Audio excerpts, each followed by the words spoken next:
তো হ্যালো বন্ধুরা, তোমরা সকলে কেমন আছো? আমি তোমাদেরকে ওয়ান টাক্স ব্লাউজের কিন্তু পুরো ফুল ভিডিও দিয়ে দিয়েছি, পার্ট 1, পার্ট 2, পার্ট 3 বলে। তো এখন আমি ফাইনালি চলে এসেছি তোমাদের কাছে টু টাক্স ব্লাউজের জন্য। এই যে টু টাক্স ব্লাউজ কাটিং। তো এখানে দেখো এখন আমাদের ওয়ান টাক্স দেওয়া আছে। তো টু টাক্স ব্লাউজের জন্য ঠিক সেম একই মাপ তোমাদের কাছে কিন্তু আমার মাপটা শেয়ার করেছিলাম আগের বারে। আমি তোমাদের কাছে মাপটা শেয়ার করেছিলাম, ছাতি 38, কোমর 34, আর পুট হচ্ছে 14, আর মোহর হচ্ছে 7, আর বেস পয়েন্ট হচ্ছে আমার 10 ইঞ্চি। তো এখানে আমি মাপগুলো তোমাদেরকে বলে দিচ্ছি। 38 সাইজের ব্লাউজ এটা হচ্ছে, তোমরা যারা 38 সাইজ ব্লাউজগুলো অবশ্যই এই মাপে করতে পারবে। তো দেখো এখানে আমাদের সবার প্রথমে আছে এখানে ওয়ান টাক্সটা আগে দেওয়া ছিল সেম, এটা সামন পার্ট, এটা কিন্তু পেছন পার্ট। তো সামন পার্টের আগে আমাদের দেওয়া ছিল ওয়ান টাক্স, আজকে আমরা দেবো কিন্তু টু টাক্স। তো টু টাক্সটা আমরা কোথা থেকে দেব অনেকেই তোমরা বুঝতে পারো না, ফাইনালি দেখে নাও কোথা থেকে দেওয়া হয়। ঠিক এই যে মহড়াটা আমরা শেপ দিয়েছি, মহড়াটা ঠিক এই যে আমাদের কোণটা আছে, সেই কোণের থেকে কিন্তু এইভাবে আমাদের লাইনটা আসবে, আর 1 ইঞ্চি গ্যাপ থাকবে। এই যে আমরা ওয়ান টাক্সটা দিয়েছি, এই ওয়ান টেকেনের থেকে আমাদের যে টু টাকটা দেবো এখন, সেটা কিন্তু আমাদের 1 ইঞ্চি গ্যাপ থাকতে হবে, সেম 1 ইঞ্চি দিয়ে এখানে কিন্তু আমি পয়েন্ট করে দিলাম। এটা আমাদের টু টাক্স ব্লাউজ হয়ে গেল এখন আমাদের। সেম আমি কিন্তু এটাও এখান থেকে এইভাবে টানবো। এই দেখো খুবই সহজ টু টাক্স ব্লাউজটা করা। তো ওয়ান টাক্সটা যেরকম সহজ ছিল, এটাও টু টাক্স ব্লাউজটা খুবই সহজে আমি তোমাদেরকে আজকে শেয়ার করব, আর বুঝিয়ে দিলাম যে কোথা থেকে আমাদের টু টাক্সটা দিতে হয়। অনেকে বোঝে না, অনেকে কি করে এখান থেকে বা এদিক থেকে বা এই সাইড দিয়ে দিয়ে দেয়।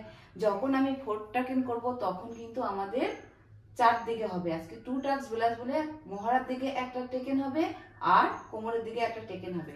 এবার টেকেনটা আমরা ওয়ান টাক্স যখন ব্লাউজটা করেছিলাম তখন কিন্তু আমরা ওয়ান টাক ব্লাউজ নিচে যে টেকেনটা দিয়েছিলাম অনেকটা চওড়া করে নিয়েছিলাম। এখন সেই ক্ষেত্রে সেই চওড়াটা একটু কমে যাবে, যেহেতু আমরা এইখানে মোহরার কাছ থেকে আর একটা টেকেন দিচ্ছি। তো ফাইনালি চলো আজকে তোমাদেরকে আমি পুরোপুরি কাটিংটা করে দিই। অস্তর মধ্যে আগে দেখিয়ে দিচ্ছি, তারপর কিন্তু আমি মেন ফেব্রিকে কাটিং করব। তো চলো। তো এখানে আমি দেখো ভালো করে ডবল ফোল্ড করে নিয়েছি, একদম সেম সুন্দর করে, আর এখানে একটু আয়রনও করে নিয়েছি। এবার আমাদের ঝুল হচ্ছে 14 ইঞ্চি, 14 ইঞ্চি ঝুল প্লাস 1 15 ইঞ্চি, টোটাল ঝুল থাকবে কিন্তু আমাদের 15 ইঞ্চি। এটা কিন্তু ঝুল ঝুল হচ্ছে আমি এখানে 15 ইঞ্চি নিয়ে নিলাম। নিয়ে নেওয়ার পর এটা কিন্তু আমি আগে পেছন পাটটা কাটছি, তারপর কিন্তু সামনের পাটটা কাটিং করব। আর এটা পুরো অস্ত্রের উপর কাটিংটা করছি। সবার প্রথমে ডবল ফোল্ড করে নিয়ে নিলাম, তারপর এখানে নিয়ে নেব পুট হচ্ছে, যেহেতু 7 আছে 14, তার হাফ নিয়ে নেব 7 ইঞ্চি। তো এখানে 7 ইঞ্চি আমি নিয়ে এই বরাবর কিন্তু লাইনটা টেনে নিলাম। এই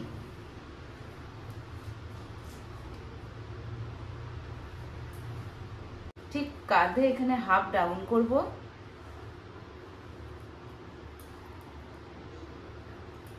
যেহেতু এটা ডিপ নেক করবো না, তাই কিন্তু আমি 7 ইঞ্চি নিয়ে নিলাম পুটটা। এবার নিয়ে নেবো এখানে আমি 2.5 ইঞ্চি গলার চওড়া। এখানে 2.5 ইঞ্চি গলার চওড়াটা নেব। এর নিচ থেকে এবার এখানে আমি একটা শেপ দিয়ে নেবো আগে, যেখানে আমি হাফ ইঞ্চি কাঁধে ডাউন করেছিলাম। এটা কিন্তু এইভাবে শেপ করে নিতে হবে। এবার আমাদের নিতে হবে কিন্তু মহড়ার মাপটা। যেহেতু এখানে আমাদের মহড়া আছে 7 ইঞ্চি, এখানে নেব আমি 5 ইঞ্চি 2 সুত।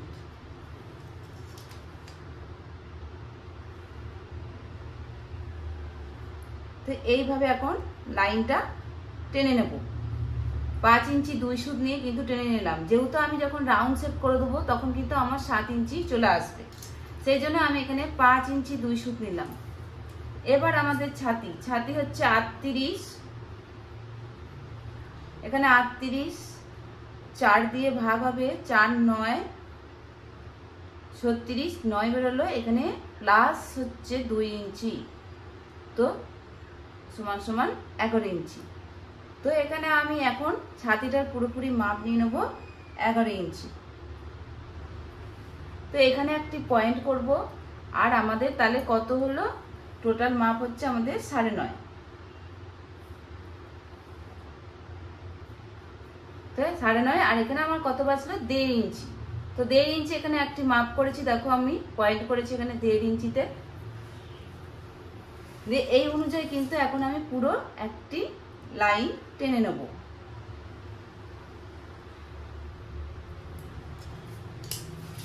এবার আমাদের কোমরের দিকটা,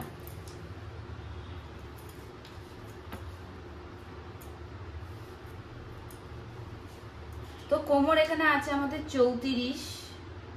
আবার কেউ ডিভাইড করব, মানে 4 দিয়ে ভাগ করব।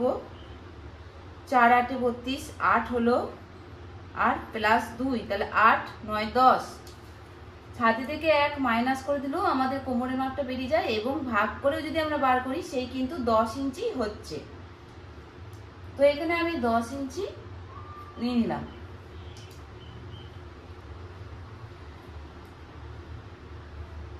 তো 8.5 এখানে মাপ করব, আর সেম এখানে 1.5 ইঞ্চি বাঁচলো। তো আমি এখানে এইভাবে লাইন টেনে নিলাম।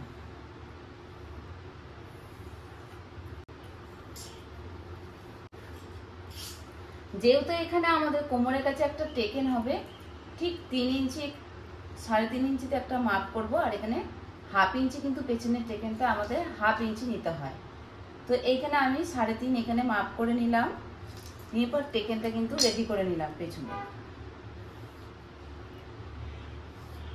তো কি করব এখন আমরা, এখানে যখন আমাদের টেকেনের জন্য চলে যাবে তাহলে কিন্তু আমাদের এখানে 1.5 ইঞ্চি কাপড় থাকলো না, তাই আমরা এখানে কিন্তু আবার 1/2 ইঞ্চি বাড়তি করব। এই 1/2 ইঞ্চি বাড়তি করে এবার আমরা ছাতির সঙ্গে এরকম করে একটি ক্যাঁচা লাইন টানবো। তো বোঝা গেল, এখানে যখন টেকেনটা দেবো তখন আমাদের সেম কিন্তু তাহলে 1.5 ইঞ্চি কাপড়টা থাকবে। তো এবার আমরা মহড়ার শেপটা দিয়ে নেব। মহড়ার শেপটা দেওয়ার জন্য আমাদের প্রথমে এরকম একটি ফিতেটা মেপে নিতে হবে, দিয়ে এখানে একটা আমাদের ফিতেটা এইভাবে ফোল্ড করতে হবে। ফোল্ড করে নিলাম, নিয়ে এবার কিন্তু আমি এইখান থেকে 1.25 ইঞ্চি একটি লাইন টানবো। 1.25 ইঞ্চি লাইন টেনে এইভাবে কিন্তু এখন আমি মহড়াটা, একটাই মহড়ার শেপ হবে যেহেতু এটা আমাদের পেছন পাট। তো এখানে আমাদের আরো 1/2 ইঞ্চি চলে যাবে মোড়ার জন্য। তো এবার এখানে সেম কিন্তু এইভাবে ঘুরিয়ে ঘুরিয়ে ফিতেটা কিন্তু মাপতে হবে। এই তো 7 ইঞ্চি পুরো আমার মহড়ার মাপটা বেরিয়ে গেল। তাহলে এটা আমার পুরো ফিটিংস হবে একদম। বোঝা গেল কিভাবে আমাদের মহড়ার মাপটা বার করতে হবে। এখানে 1/2 ইঞ্চি কাটে চলে যাবে, এই 1/2 ইঞ্চি কিন্তু আমাদের কাটে বাদ চলে যাবে, এখান থেকে কিন্তু আমাদের সেলাইটা হবে। তো এই এবার আমি এখানে সেলাইয়ের মার্জিনটা টেনে নিলাম। টেনে নেওয়ার পর এবার আমাদের গলার ঝুলটা আমি বেশি করব না, এটা যেহেতু এখানে ডিপ নেক হবে না তার জন্য কিন্তু আমি পুট কিন্তু 7 ইঞ্চি নিয়েছি। এখানে আমার হবে 7.5 ইঞ্চি। তো এদিকেও নিয়ে নেব কিন্তু সেম 2.5 ইঞ্চি নিয়ে এবার আমি এখানে বক্স মতন করে নেব। সেম কিন্তু বক্স মতন টেনে লাগিয়ে এখানে গোল রাউন্ড শেপ দিয়ে দিলাম। ফাইনালি আমরা কিন্তু পেছন পার্টের ড্রয়িংটা আমাদের 2 টাক্স ব্লাউজের কিন্তু হয়ে গেছে পেছন পার্ট। এটা এবার এই পার্ট কিন্তু কাটিং করে নিয়ে আমি কিন্তু আমার সামনের পার্টটা বার করব। তো এবার কিন্তু আমি এখন কাটিং করে নেব। পুরোপুরি ফাইনালি ড্রয়িংটা তোমরা বুঝতে পেরেছো, সেম এরকম ভাবে কিন্তু করতে হবে। তো এখানে আমি কিন্তু এখন এইভাবে